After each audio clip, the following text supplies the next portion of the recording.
Let us have a look at this question. What does it say? Which among the following is called the powerhouse of the cell? Now, what exactly is a powerhouse?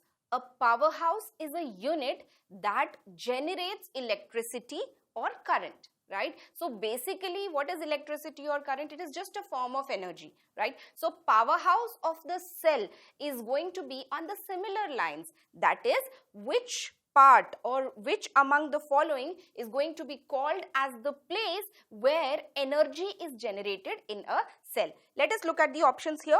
Options are given as endoplasmic reticulum, your mitochondria, ribosomes or nucleus. Let us quickly discuss what exactly are functions of each of these organelles. Talking about the endoplasmic reticulum. What is endoplasmic reticulum? It is a membrane bound structure which is basically of two types. It can be a smooth endoplasmic reticulum or rough endoplasmic reticulum based on absence or presence of the ribosomes on the surfaces of, or rather the surface of endoplasmic reticulum.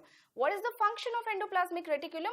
It basically helps in generation of protein synthesis, lipid metabolism, calcium storage, etc. So here there is nothing that has to do with energy generation or being the powerhouse, right? So endoplasmic reticulum cannot be called as the powerhouse of the cell. Talking about the next structure, which is the next option, that is mitochondria. What is mitochondria? Mitochondria is a eukaryotic cell organelle which is bound by two membranes. This is a very important point, students. You have to remember this very well. This is the structure, a representative image of mitochondria. What is it that you're seeing here is, there are two membranes, outer membrane and inner membrane, and the inner membrane is actually thrown into folds. So various folds are there which technically increases the surface area of the membrane, all right? And why is this essential? So these folds are called as cristae. Why is this essential? Because cristae bears these small structures called as ATPase or oxysomes or even F0, F1 particles, all right? So it is this kind of a structure that you are seeing here, this kind of a structure. If I try to make it in small here, this is what it looks like, all right? So such an ATPase is present in high number on these folds. And what is the function of ATPase? As the name might be giving you a hint already, ATPase job is to produce energy, all right? What is it? It is to produce energy. And you all know, you all have been studying about it from your junior classes, that the cellular form of energy is nothing but ATP. We actually call it as the currency of the cell, all right? So these ATPase enzymes or these particles called as oxysomes or F0, F1 particles, these are the ones which are responsible for production of energy in a cell. So does mitochondria become the powerhouse of the cell? Yes. Let us still discuss the remaining options that were given. Talking about the ribosomes, ribosomes are non-membrane bound cell organelles which are present in a cell. It's present in both eukaryotic as well as prokaryotic cell, just that their types differ. In eukaryotic cells, cytoplasm, the type of ribosome that is present is of ATS type, and for the prokaryotic cells, it is of 70S type, all right? Talking about the ribosomes, these ribosomes are built up of two subunits. There is a larger subunit and there is a smaller subunit like this. But what is the function of ribosome? Ribosomes become the protein factories for us, right? So they are responsible for synthesis of protein. Once again, they have nothing to do with ATP production here. Hence, they cannot be called as the powerhouse of the cell. Talking about the next option, which was nucleus. What is nucleus? Nucleus is like the mastermind of the cell. It is the major part of the cell which actually has all the control over the cellular activity. Why? Because it holds the DNA, it holds the genetic material, right? So once again, nucleus takes care of the regulation of the cellular activity, but it has no major role in synthesis of ATP. Hence, nucleus also cannot be called as the powerhouse of the cell. Let me remind you what the question was. Which among the following is called the powerhouse of the cell? Now, I am sure you all already know the right answer. The right answer here is mitochondria. Let me summarize everything for you all. Mitochondrion is called the powerhouse of the cell as it is the site for the synthesis of energy in the form of ATP, which is what is the cellular form of energy, right? This happens by breaking down food substances such as carbohydrates, fats, or even any other component in the presence of oxygen, all right? Endoplasmic reticulum is an intracellular membranous network extending from the nuclear membrane to the cell membrane, and it is involved in modification of proteins to make it functional. Very important point, synthesis of lipid substances as I had specified, storage of calcium, iron, etc. And it also acts as transport system within the cell, because you know it starts from the nuclear membrane and its end extends into the Golgi apparatus. So this way it is capable of modifying the proteins and then transporting it to Golgi apparatus. So it acts like a transport system as well for the cell. Next thing, ribosomes are non-membrane bound cell organelles that help in protein synthesis. Hence, we call them as the protein factories of the cell. And nucleus is the brain of the cell. As I told you, it's the mastermind. It's the brain of the cell which contains the genetic material, that is DNA, and hence regulates and controls the overall function of the cell. I hope you all got this question correct. Let us have a look at this question. All the functions of the cell are controlled by the. So we are talking about a part or the section of the cell which is taking care of the control of the cell, all right. So we are looking at the function of the cells that are controlled by which of the following. The options are vacuole, endoplasmic reticulum, mitochondrion, nucleus. So I think you all already know which part of the cell is actually called as the brain of the cell, or the part of the cell which controls all the activities of the cell. That part is called as nucleus. All right. So we will discuss about all the options here. Let me just first start with nucleus here. So nucleus is also called as the brain of the cell. The reason being, nucleus has the genetic material of the cell, which is DNA, and which is what codes for all the proteins, all the enzymes that are required by a cell, and hence kind of takes care of the regulation of the cellular activity at various different stages of that cell and hence the whole organism. All right. So brain of the cell, it is called as, right, nucleus, and it controls the whole cell and its function because it has the genetic material, that is DNA. That is why we say literally that nucleus is like, you know, synonymous to the brain that you all are seeing here. Brain for us controls our function, and if you go at the cellular level, within the cell, nucleus has the genetic material, and that is why nucleus, that genetic material controls the whole cellular activities. All right. Talking about the rest of the options, we had vacuole as one of the option. What is the function of vacuole? Vacuole does not control the cellular activity. It takes care of the osmoregulation of the cell. What is osmoregulation? It is the salt and water balance of a cell. All right. It is covered by a single membrane which is called as tonoplast. You must be aware of that already. Talking about the next option, which was endoplasmic reticulum. What is endoplasmic reticulum?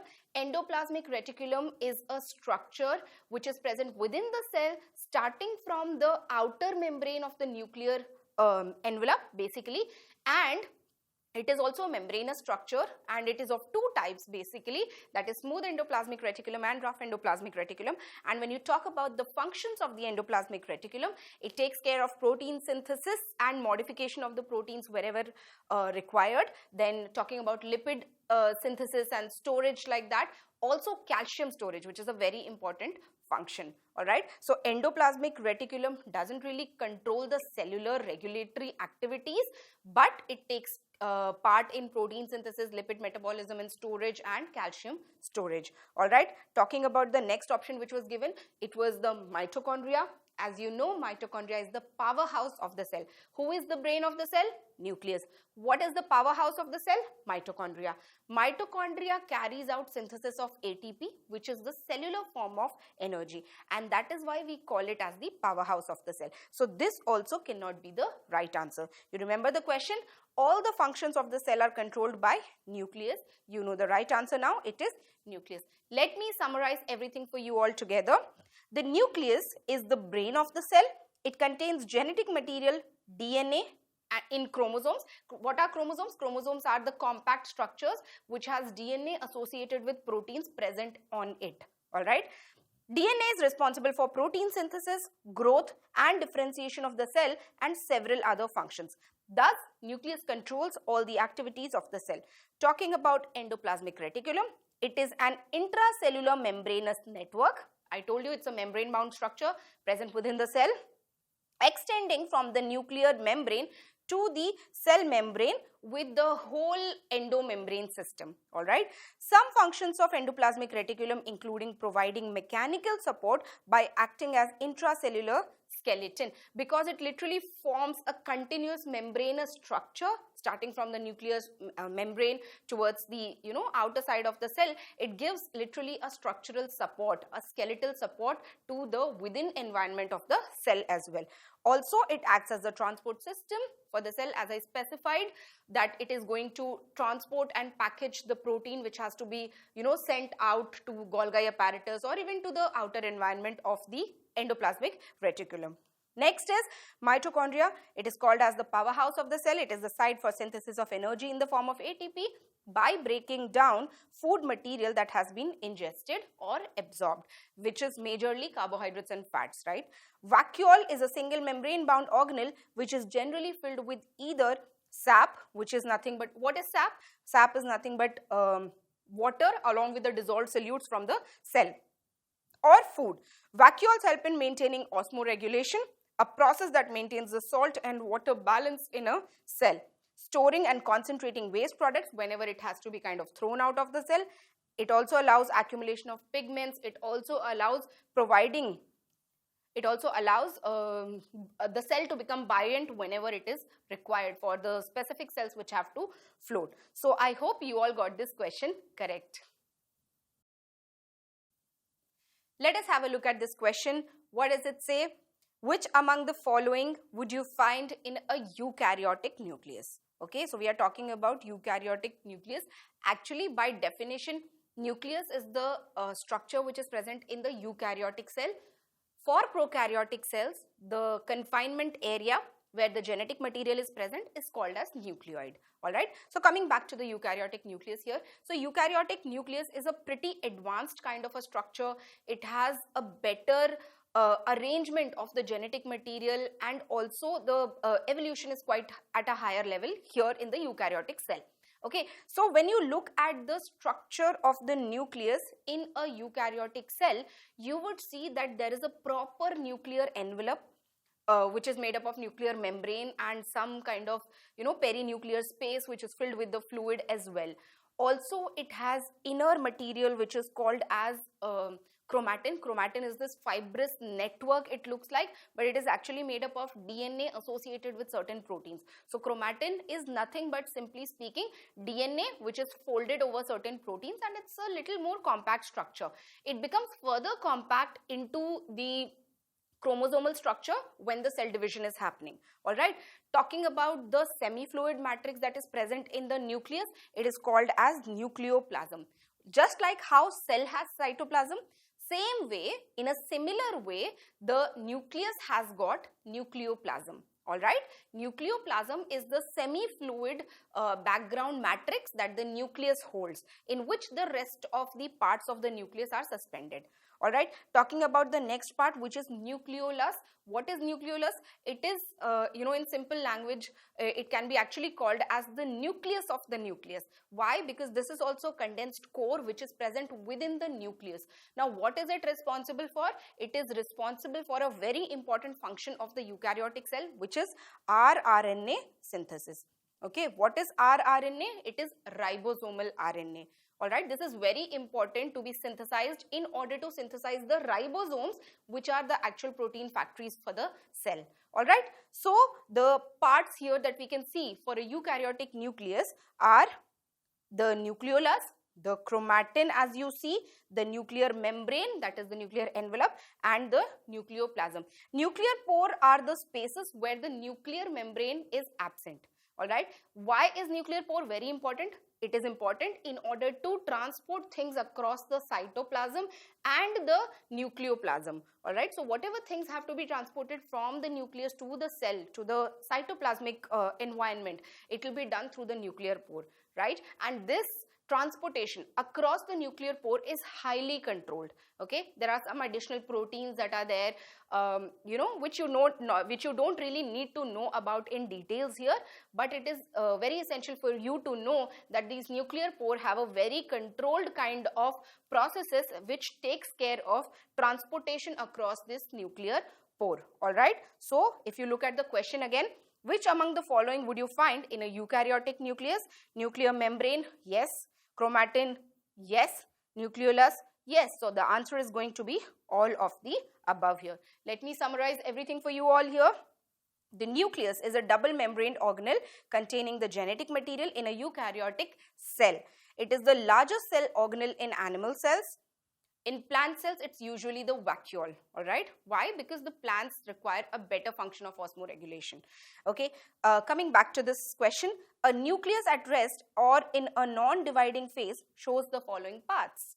Nuclear membrane, which consists of outer and the inner membrane. It is also called as nuclear envelope along with certain other proteins. Okay.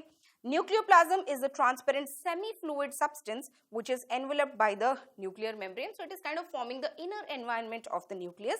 It contains the chromatin and the nucleolus. All right. Next, nucleolus is the roughly spherical structure which I called as nucleus of the nucleus. So this is the same structure we are talking about.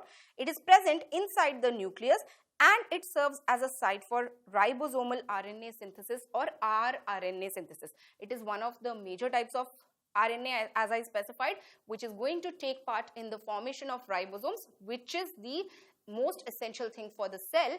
The reason being, proteins are synthesized with the help of ribosomes only. All right. Next, chromatin. These are thread-like structures which are present in nucleus. Chromatin is a complex of DNA and proteins. Chromatin coils and condenses to form chromosomes just prior to cell division, like I specified. I hope you all got this question correct. Let us have a look at this question. Foldings of the inner membrane of mitochondria are. So we are talking about foldings of the inner membrane of the mitochondria. The options are sac, cisternae, cristae and grana. Okay, so first thing, what is mitochondria? Mitochondria is the powerhouse of the cell, as you know already, right? It is responsible for generation of energy in the form of ATP. Okay, so talking about this mitochondria, there are two membranes that are surrounding the mitochondrial structure. There is an outer membrane which is a smoother membrane, and the inner membrane is actually thrown into folds which are called as cristae. What are they called as? They are called as cristae. So right answer is obviously going to be cristae here. But let us still see what are the rest of the options given. Sacs. Now sacs is more of a generic term which can be used for storage sacs, that is vacuole. It can be used for flattened sacs that are present in the cell, that is actually called as cisternae, which is actually given as the second option here. What are cisternae? Cisternae are flattened sac-like structures, they are the structures like this, which are arranged next to each other, basically as a part of endoplasmic reticulum. Alright, so cisternae are nothing but flattened sac-like structures as a part of endoplasmic reticulum. So sacs and cisternae cannot be the right answer. Cristae, as I specified, is exactly the term that is used for the infoldings of the membrane, inner membrane of the mitochondria. Talking about the last option that is given here is grana. What is grana? Grana is a small, simple building-like structure which is made up of individual small sac-like structure. Okay, so actually this looks like, or rather grana looks something like this. I'm just giving you a rough quick image here. What are these things? These individual coin-like or disc-like structures are called as thylakoids. Okay, so sac is a very generic term. You can use it for any structure which is slightly swollen or slightly disc or ovoid kind of a structure. Okay, so these are thylakoids, and this stack of thylakoids is what is called as grana. All right, stack of thylakoids is what is termed as granum for singular, and plural is going to be called as grana. So obviously this is not going to be the right answer. Okay, so the right answer here is cristae. Let me quickly show you an image where you understand what exactly are cristae. So this is the image of a mitochondria. It has this outer membrane, this brown colored thing that you see, and it has this inner membrane which is folded like this, like how I am drawing right now, how I am highlighting the area. These folds are what are called as cristae. And why is it so essential? Because this cristae holds the structures which are called as oxysomes, or you also call it as oxysomes. Yeah, you also call it as ATPase or F0, F1 particle, which are responsible for ATP synthesis. So instead of having a straight membrane, if you have the same membrane with respect to multiple number of folds, you are increasing the surface area, hence thereby increasing the number of oxysomes, and thereby increasing the amount of energy that can be produced by that particular cell organelle, which is your mitochondria. Alright, so the right answer here is cristae. Let me summarize everything for you all. Mitochondria are double membrane bound organelles which are involved in aerobic respiration. Mitochondria is also called as the powerhouse of the cell. It is the site for the synthesis of energy in the form of ATP by breaking down complex food substances like carbohydrates and fats. Next, the inner membrane of mitochondria forms a number of finger-like projections or infoldings called as cristae. More the number and length of cristae, higher would be the respiratory activity of mitochondria. Why? Because it will have that many number of ATPase or oxysomes, thereby increasing the energy production. Cisternae are flattened sacs of endoplasmic reticulum like I was specifying, and grana are the pile-like structure composed of thylakoids arranged one above the other. Now this is present only in chloroplast, which is present in plant cells. I hope you all got this question correct. Let us have a look at this question. What happens when green tomato fruits turn red? So we are talking about green tomato fruits turning into red, right? That is basically the ripening process. So what is it that is happening which is causing this to happen, right? The given options here are new chloroplasts are formed, chloroplasts are converted to chromoplast, chromoplasts are changed to chloroplast, or none of the above. Okay. First, let me give you a quick background about what are the topics or exactly the concepts that are involved in this question. First thing is we are talking about the plastids here, alright. So what are plastids? Plastids are basically these membranous structures which are there in the plant cells, okay. They are present in the plant cells, okay. And algae also, right. So basically these plastids are of three types: chromoplast, leucoplast and chloroplast. As the name suggests, and as you already might be knowing, chloroplasts are the plastids which basically store majorly the green pigments which are called as, which is called as the chlorophyll pigment, right?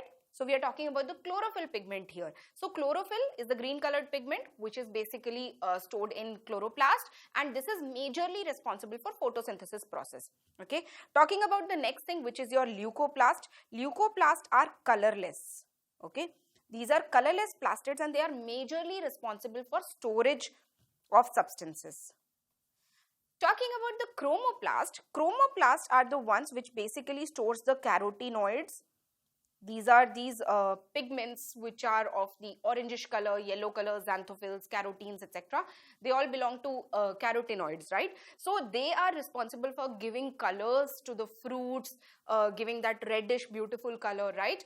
Orange color, red color, yellow color, all these colors are basically given by chromoplast. So this is the color storing, or rather the carotenoid storing kind of a plastid, right? So when you talk about the question again here, what happens when green tomato fruit turns red? So what is happening here? Green part, as I told you, is basically because of majorly chloroplast, and the red part or the colored part is majorly because of chromoplast. So what is happening here? That the chloroplasts are converted to chromoplast here, right? Chloroplasts are going to be converted to chromoplast like this.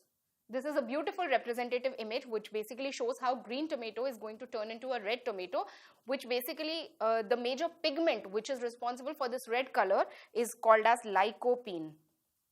Okay, this pigment once again is a part of chromoplast. So what is happening here is that during maturity, the chlorophyll starts getting degraded and this gets converted into the chromoplast. Alright, so the right answer here is going to be chloroplasts are converted to chromoplast. Let me summarize everything for you all together. Chromoplasts can be formed from either leucoplast or chloroplast. Chromoplasts are the yellow or reddish colored plastids containing the carotenoid pigments. Very important point here is carotenoid pigments. Okay. Leucoplasts are the colorless plastids that are generally involved in storage of nutrients. Like for example, there can be plastids or leucoplast which stores the carbohydrate or fats or proteins for that matter, right? Chloroplasts are the green colored plastids that contain photosynthetic pigments such as chlorophyll. Next, green tomatoes turn into red color due to transformation of chloroplast to chromoplast as they mature. As you already know that the green tomato is actually the unripe version, right? You must have seen it in your real life. And when it gets converted into the red one, which is more of a softer version, it is more of a mature version of the tomato.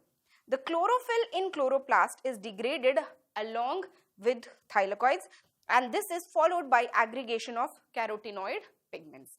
All right, I hope you all got this question correct.